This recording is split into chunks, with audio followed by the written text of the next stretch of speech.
Hello student, welcome to this video. इस video में हम देखने वाले हैं कक्षा 10वीं का हिंदी का सेट बी, यानी कि जो आपके प्री बोर्ड के अभ्यास प्रश्न पत्र हो रहे हैं। इसमें आज हम कक्षा 10वीं हिंदी का सेट बा पूरा सॉल्व करेंगे। आप सबको पता ही है कि सेट ए के मैंने सभी पेपर आपको प्रोवाइड करा दिए हैं। चैनल की प्ले लिस्ट पर आप जाएंगे, वहाँ पर सभी पेपर सीक्वेंस में आपको मिल जाएंगे सॉल्यूशन के सहित। ठीक है, इनसे आपका बहुत ही अच्छा अभ्यास होगा, जिससे आपकी बोर्ड की परीक्षा में आप बहुत ही अच्छे मार्क्स ला पाएंगे। तो यहाँ पर ध्यान रखना है कि 75 नंबर का आपको पेपर है, 3 घंटा समय है। ऐसे ही आपका पूरा जो पैटर्न है बोर्ड की परीक्षा में पूछा जाना है। ठीक है, सभी प्रश्न हम सॉल्व करते हैं। चलिए देखते हैं, और वेबसाइट पे आप पीडीएफ के लिए जा सकते हैं। ठीक है, वेबसाइट पे पीडीएफ दिख जाएगा। देखिए, सही विकल्प का चयन करना है। देखिए, फुल स्क्रीन को वीडियो में वीडियो को फुल स्क्रीन में कर लीजिए, ताकि आपको बिल्कुल क्लियर दिखे हर प्रश्न का उत्तर। देखिए, प्रयोगवाद का प्रारंभ माना जाता है, तो इस क्वेश्चन का आंसर हो जाएगा 1943 से, सन 1943 से। ठीक है, कृष्ण की संगति में रहकर भी उनके प्रेम से अछूते रहे हैं, तो कौन रहे हैं? उद्धव। ठीक है, इसमें बा ऑप्शन हो जाएगा। उसके बाद देखिए अगला प्रश्न है, विभावानुभावी व्यभिचारी संयोगादृश निष्पत्ति, यानी रस की निष्पत्ति होती है, तो ये किसने कहा था? ये परिभाषा किसने दी थी? तो भरत मुनि ने दी थी। तो इसमें द ऑप्शन हो जाएगा। स्वयं प्रकाश जी ने पत्रिका का प्रकाशन किया, तो वसुधा पत्रिका का प्रकाशन किया था। जिन मूल शब्दों से मिलकर समास बनता है उसे क्या कहते हैं? उसे पूर्व पद कहते हैं। ठीक है, बा वाला ऑप्शन हो जाएगा। बिल्कुल करेक्ट आंसर है, एक भी आंसर गलत नहीं है। आप ठीक है निश्चिंत रहिए, बिल्कुल सही आंसर है, मैंने ये निकाले हैं। देखिए, माता का अंचल पाठ में अभिव्यक्ति हुई है, तो किसकी हुई है? तो इसमें हो जाएगा बाल मनोभावों की। ठीक है, बा वाला ऑप्शन करेक्ट है बिल्कुल। रिक्त स्थान देख लेते हैं। रिक्त स्थान का चयन करना है। राम लक्ष्मण परशुराम संवाद पर रामचरितमानस के खालिस्तान से लिया गया है, तो इसका आंसर हो जाएगा बालकांड से लिया गया है। उसके बाद देखिए, चार चरणों में समान मात्रा वाले छंदों को खालिस्तान कहते हैं, तो इन्हें कहते हैं सममात्रिक छंद। उसके बाद देखिए, भाव को बढ़ाने और उद्दीप्त करने वाले पदार्थ कहलाते हैं उद्दीपन। ठीक है, रामवृक्ष बेनीपुरी की रचना पत्र पत्रिकाओं में खालिस्तान की आयु में छपने लगी थी। 15 वर्ष की आयु में, जब वो 15 वर्ष के थे तब से वो छापने लगे थे। अर्थ के आधार पर वाक्य के 8 प्रकार होते हैं। अर्थ 8, ऐसे याद रखना, आ से आ 8। ठीक है, और रचना के आधार पर 3 प्रकार के होते हैं, सरल, संयुक्त, मिश्रित। गंतोक से खालिस्तान किलोमीटर की दूरी पर यूमथांग था, तो 149 हो जाएगा इसमें। ठीक है, 149 यहाँ पर भर लेंगे। इस प्रकार से आपके रिक्त स्थान हो गए। अब देखते हैं हम सही जोड़ियाँ। ठीक है, सही जोड़ी 6 नंबर की हैं, देख सकते हैं आप 6 नंबर की सही जोड़ी है। इसमें देखिए, इनको हम मैच कर लेते हैं। सही जोड़ी सबसे पहले देखिए नागार्जुन है, नागार्जुन से मैच कर लेंगे आप। यहाँ पर आधुनिक कबीर इनको कहा जाता है। ठीक है, नागार्जुन को आधुनिक कबीर कहा जाता है। अगला देखिएगा, अगला है मेघ आए बन ठन के में अलंकार है, तो इसमें कौन सा अलंकार है ये बताना है आपको। तो इसमें है मानवीकरण अलंकार, क्योंकि जो मानवीकरण वहाँ पर होता है जहाँ पर जैसे कोई भी प्राकृतिक वस्तु है उसको मानवीय क्रियाओं से जोड़कर दिखाया जाए। जैसे बन ठन के तो कौन आता है? जैसे अपन अच्छे तैयार होके जाते हैं बन ठन के, तो इंसान जाते हैं, लेकिन वहाँ पर मेघ के लिए बताया जाए, मतलब बादलों के लिए कह रहे हैं, तो इसलिए मानवीकरण। कहानी के तत्व 6 होते हैं। ठीक है, ये अब कहानी के तत्व 6 हो जाएंगे। एहतियात का मतलब होता है सावधानी बरतना, सावधानी, इसमें हो जाएगा गा वाला। ठीक है, गले का हार यानी बहुत प्रिय। ठीक है, ये खास से मैच कर लेंगे। प्रेयर व्हील से मैच कर लेंगे, ये एक धर्म चक्र। ठीक है, का वाला हो जाएगा ये।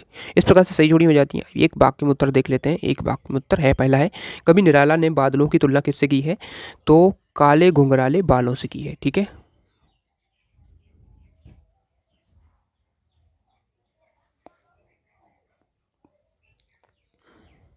बालों से। ठीक है ना, इस प्रकार से हो जाएगा आपका। अगला है, गणों की संख्या कितनी होती है? गणों की संख्या 8 होती है। ठीक है, 8। मन्नू भंडारी के पिता रसोई को क्या कहते थे? तो वो रसोई को कहते थे भटिया खाना। ठीक है, वो भटिया खाना कहते थे। 2 वर्णों के मेल से जो विकार उत्पन्न होता है उसे संधि कहते हैं, इसमें संधि आ जाएगा। मूर्खों में अल्पज्ञ के महत्व के लिए कौन सी लोकोक्ति है? अंधों में काना राजा। ठीक है, अंधों में काना राजा। माता का आंचल कहानी के अनुसार माँ ने भोलानाथ के घावों पर क्या लगाया था? तो इसका आंसर हो जाएगा पिसी हुई हल्दी, ठीक है,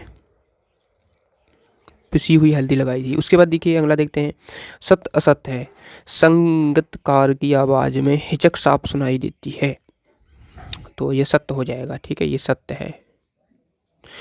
जहाँ अलौकिक आश्चर्य का भाव उत्पन्न हो वहाँ भीभत्स रस होता है, तो ये असत्य है, ठीक है।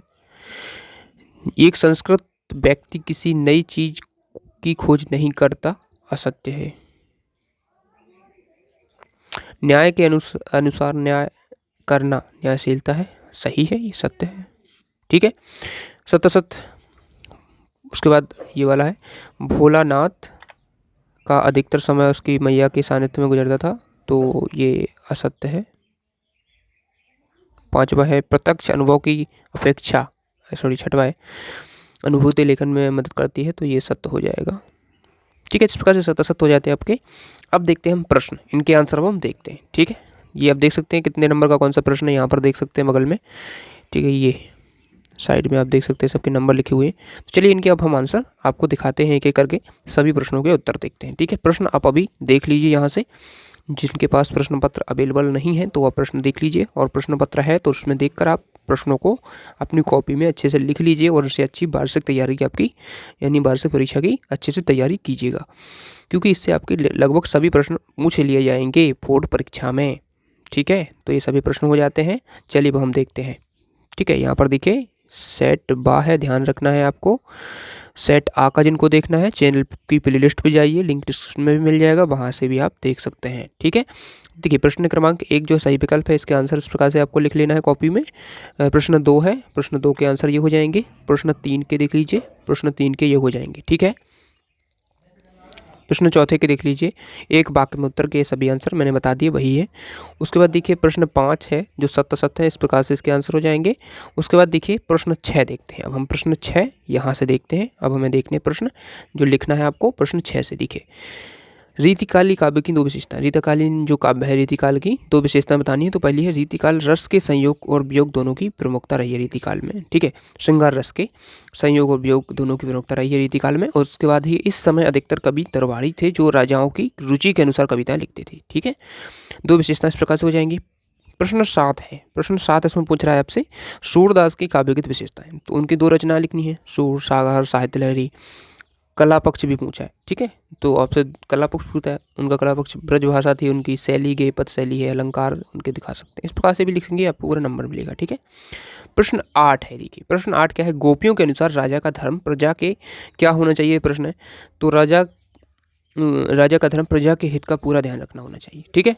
प्रजा को किसी प्रकार से नहीं सताया जाना चाहिए, राजा का दायित्व तो प्रजा की भलाई का ध्यान रखना है, ठीक है। तो प्रश्न 8 हो गया। प्रश्न 9 देख लीजिए, फागुन का मौसम कैसा होता है, कितने मनमोहक दृश्य होते हैं, इस प्रकार से प्रश्न 9 हो जाएगा। प्रश्न 10 देख लीजिए, प्रश्न 10 है हमारा महाकाव्य की 2 विशेषता लिखनी है। तो पहली विशेषता हो जाएगी, दूसरी हो जाएगी महाकाव्य विस्तृत होता है, विस्तृत कलेवर वाला काव्य कहलाता है। इसमें जीवन का संपूर्ण चित्रण होता है, यानी किसी का भी पूरा चित्रण हो जाए, रामचरितमानस उसमें श्री राम का पूरा चित्रण है पूरे जीवन का, ठीक है, वो महाकाव्य है।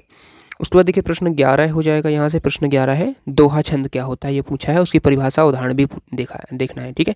दोहा छंद के प्रथम और तृतीय चरण में याद रखना है, पहले ये पहला चरण है, देखिए यहाँ पर इसमें 4 चरण होते हैं, ये यहाँ से इतना पहला चरण है, ये दूसरा चरण है, ये तीसरा चरण है, ये चौथा चरण है, ठीक है। तो इस वाले में पहले और तीसरे कौन सा है, ये वाला, ये तीसरा चरण है, ये दूसरा है, ये चौथा है। तो पहले, ठीक है, यहाँ पर ध्यान रखना है आपको, पहले और तीसरे चरण में, इस तीसरे चरण में 13 मात्रा होती है, इसमें 13 होती है, इसमें 13 होती हैं। और फिर पूछा है अगला यानी कि द्वितीय और चतुर्थ चरण, ये वाला और ये वाला, इसमें होती हैं 11 मात्राएं, तो कुल 24 मात्राएं होती हैं, ठीक है। यहाँ पर जब जोड़ेंगे, ठीक है, जैसे इसमें जोड़ेंगे पूरे में तो ये कितनी हो जाएंगी, 24 मात्राएं होती हैं, इनको जोड़ेंगे तो ये भी 24 हो जाएंगी यहाँ पर, ठीक है, 24 लिखाइए। तो इस प्रकार से आप देखेंगे कि ये इसकी परिभाषा हो जाएगी। सम चरणों के अंत में तगण तथा यहाँ पर सगण का होना जरूरी है, ठीक है। तो जगण है इसमें, ठीक है, इस प्रकार से आप देख लेंगे। और यहाँ पर आपका उदाहरण भी देख लेंगे, ठीक है। यहाँ पर देखिए ये इस प्रकार से बनाते हैं, इसको 2 मात्राएं गिनते हैं और इसको 1 मात्रा गिनते हैं, ठीक है। आप मात्राएं भी गिन सकते हैं। उसके बाद देखिए प्रश्न 12 है, प्रमुख विधाएं लिखनी है, प्रमुख विधाएं, गौण विधाएं, गद्य की गौण विधाएं, तो ये इस प्रकार से लिख सकते हैं, ठीक है। उसके बाद देखिए प्रश्न 13 है, रामवृक्ष बेनीपुरी, इनकी रचनाएं लिखनी है, चिंता के फूल, माटी की मूर्तें, और फिर उनकी भाषा शैली, इस प्रकार से उनका लेखक परिचय ये हो जाएगा, ठीक है। इस प्रकार से आप लिख देंगे प्रश्न 13 का। प्रश्न 14 देखिए, प्रश्न 14 है, मूर्ति पर लगा सरकंडी का चश्मा यह उम्मीद जगाता। देखिए आप लोगों को PDF डाउनलोड करना है तो वेबसाइट पर जाइए, वेबसाइट पर जिस विषय के अपलोड हो चुके हैं वो आपको मिलते ही जाएंगे। जैसे सेट ए के लगभग सब अपलोड हो गए हैं, सेट बी के भी अपलोड होने शुरू हो गए हैं, तो आप जाइए वहाँ से PDF डाउनलोड कर पाएंगे, पूरा PDF आपको मिल जाएगा। चलिए देखते हैं, प्रश्न 14 है, इसका आंसर हो जाएगा। प्रश्न 15 देख लीजिए, प्रश्न 15 का इसमें अथवा वाला हम देख रहे हैं, तो अपनी बुद्धि और विवेक से जो व्यक्ति समाज को किसी नए तथ्य के अवगत कराता है, ठीक है, तो वास्तविक धर्म में वो संस्कृत व्यक्ति कहलाता है। इस प्रकार से हो जाएगा प्रश्न 15 का। अथवा प्रश्न 16 है, प्रश्न 16 में क्या है, जो बातें लोगों से सुनी गई हो, ये एक शब्द वो है आपके, ठीक है, कम खर्च करने वाला, ठीक है। तो इसमें आपको देखिए प्रश्न 16 देख लेते हैं पहले। देखिए प्रश्न 16 इसमें कह रहा है, जो बात लोगों से सुनी गई हो या कम खर्च करने वाला, तो उन्हें क्या कहते हैं। एक शब्द वाक्यांश के लिए एक शब्द लिखना है, तो देखिए इसमें आप लिखेंगे जो कम खर्च करने वाला होगा, उसके सामने लिख लेंगे मितव्ययी। जो कम खर्च करने वाला होता है वो मितव्ययी होता है, ठीक है। उसके बाद अब देखते हैं, जो बात लोगों से सुनी गई हो, ठीक है, तो आपको इसमें क्या करना है, जो बात यहाँ पर लोगों से सुनी गई हो, इसमें लिख लेंगे आप किंवदंती या अनुश्रुति उसको बोला जाता है, ठीक है,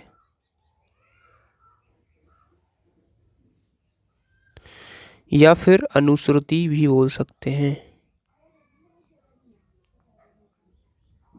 ठीक है। इस प्रकार से इसका आंसर हो जाएगा। उसके बाद देखिए 17 का आंसर आप इस प्रकार से लिख सकते हैं, प्रश्न क्रमांक 17 का अथवा वाला है, इसका आंसर इस प्रकार से कर लीजिएगा। प्रश्न 18 है, जिसमें आपको संदर्भ प्रसंग के साथ व्याख्या करनी है, ठीक है, तो इसमें ये वाला करा है, ठीक है, नाथ सुमधुन, इस प्रकार से डेट करके लिख देंगे। उसके बाद संदर्भ लिखना है आपको, यहाँ से संदर्भ लिखेंगे। प्रस्तुत पद्यांश हमारी पाठ्य पुस्तक चित्रित में संकलित पाठ राम लक्ष्मण परशुराम संवाद से लिया गया है। इसके रचयिता कवि तुलसीदास जी हैं, उनका प्रसंग इस प्रकार से लिखेंगे, व्याख्या इस प्रकार से करेंगे, और यहाँ पर कंप्लीट हो जाएगा। प्रश्न 19 देख लीजिए, प्रश्न 19 का है, ये हो जाएगा प्रश्न 19 का। बार बार फिर इस प्रकार से ये वाला है, इसको करना है, संदर्भ प्रसंग और इसकी व्याख्या इस प्रकार से आप कर सकते हैं, ठीक है, ये कंप्लीट लिख लेंगे। प्रश्न 20 है, देखिए इसमें कुछ पूछा है, विज्ञापन क्या है, विज्ञापन का अर्थ है, तो इसका अर्थ होता है सूचना देना धीरे धीरे, इसमें उत्सुकता, प्रेरणा या आलोचना, उत्तेजना पैदा करने का भाव इतना अधिक समा गया है कि विज्ञापन का अर्थ हो गया है कि धुआंधार प्रचार करना, ठीक है। उसके बाद देखिए, ये विज्ञापन करते समय निम्न बातों का विशेष ध्यान रखना चाहिए, ये तीनों बातों को याद रखना चाहिए, ये सभी बातें लिख सकते हैं। उसके बाद प्रश्न 21 का अथवा वाला है, ठीक है, जो आपको गद्यांश पूछा गया है, उसका शीर्षक हिमालय हो जाएगा। उसके बाद देखिए इसमें सेकंड क्वेश्चन है, वैदिक काल से ही हिमालय को पवित्र माना जाता है। उसके बाद देखिए सारांश इसका इस प्रकार से आप लिख सकते हैं, ठीक है। और उसके बाद देखिए प्रश्न 22 है, जो हमसे पूछ रहा है, इसमें परीक्षा काल में ध्वनि विस्तारक यंत्रों पर प्रतिबंध लगाने हेतु अपने जिलाधीश को पत्र लिखना है, जिलाधीश महोदय को, ठीक है। इस प्रकार से आप लिख सकते हैं, और ये आपका कंप्लीट 22 का उत्तर हो जाएगा, ठीक है। उसके बाद देखिए प्रश्न 23 है, हमसे पूछा है, इसमें निबंध पूछा है, तो प्रश्न 23 में आपको क्या करना है, प्रदूषण का जो भी आपको करना है, उसमें जो निबंध दिए गए हैं उसमें से कोई भी कर सकते हैं। जैसे मैंने प्रदूषण में आपको प्रदूषण का इसमें मैंने बता दिया है, ठीक है। सेकंड हेडिंग इसकी लिखेंगे आप, थर्ड हेडिंग लिखेंगे, ठीक है। ये सभी प्रदूषण की रोकथाम, देखिए इस प्रकार से उपसंहार, इस प्रकार से बहुत ही सिंपल सा निबंध है, इसको कर लीजिए। चलिए मिलते हैं नेक्स्ट वीडियो में, सब्सक्राइब जरूर करना ताकि अगले वीडियोस भी आपको मिल पाएँ। देखिए सभी सेट्स के आपको प्लेलिस्ट पे मिलते जाएंगे, प्लेलिस्ट को विजिट जरूर करिएगा, ठीक है। चैनल पे जाइए, प्लेलिस्ट पे जाएंगे, कक्षा 10वीं अभ्यास सेट सभी मिल जाएंगे आपको सॉल्यूशन के साथ, वहाँ से आप देख सकते हैं, अभ्यास कर सकते हैं। चलिए मिलते हैं नेक्स्ट वीडियो में, आप लोग वेबसाइट को जरूर विजिट करिएगा, वहाँ पर PDF इसका मिल जाएगा। Thanks for watching.